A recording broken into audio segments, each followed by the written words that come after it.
კარგი, რა ეშველებათ ამ ადამიანებს ახლა? რა ეშველებათ, უნდა გატყვნენ? ან თქვენ აპროტესტებთ, რომ ზამთარში აუცილებლად, რა თქმა უნდა, თუ იყო ამაზე გამოყოფილი თანხები გასულ წელს ალბათ არა და პროტესტსაც ხადებ, უნდა გამოიყოს რაღაცნაირად უნდა სხვა რაღაც გზა და საშუალება ნახოთ საერთოდ რომ დაეხმარონ ამ ადამიანებს. ვფიქრობთ იმაზე, რომ ზამთარში შეშა აღარ დაარიგებს. ხალხი გაჭირებული იქნება და უფრო გაუჭირდება და გაიყიდებინა და სხვა რამ დავიქცე.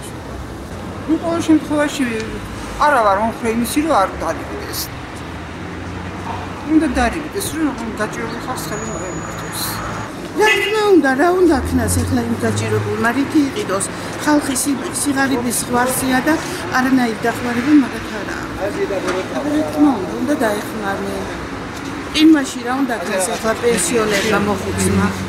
ცუდია რომ მასზე დაადნენ ნაბიჯს იმისათვის რომ არიან თელავში ისეთი ხალხი რომლებიც ყველაფერს მოკლებულები არიან. აი მე ვიცნობ პენსიის მეტი არაფერი გამორჩენა არ აქვს, შიურები არიან. ზამთარი კიდე ახლა ადრე დაიწყო.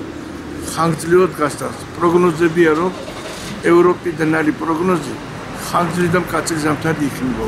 იმ საწყალმა რა უნდა ქნას თუ ეგ დახმარება არ იქნება. ძალიან ცუდია. უნდა ადგილობრივმა მთავრობამ გაითვალისწინოს და დახმარება უსათოოდ უნდა გაუწიოს. ვფიქრობთ იმაზე, რომ ზამთარში გაჭირებულებს შეშა აღარ დაულიდებათ.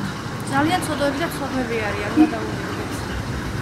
ეს საშუალება არ აქვს. მთავრობა უნდა დაეხმაროს. ანუ თქვენ ამ ფაქტს აპროტესტებთ? კი, თუ შეწყვეტეს ვაპროტესტებთ.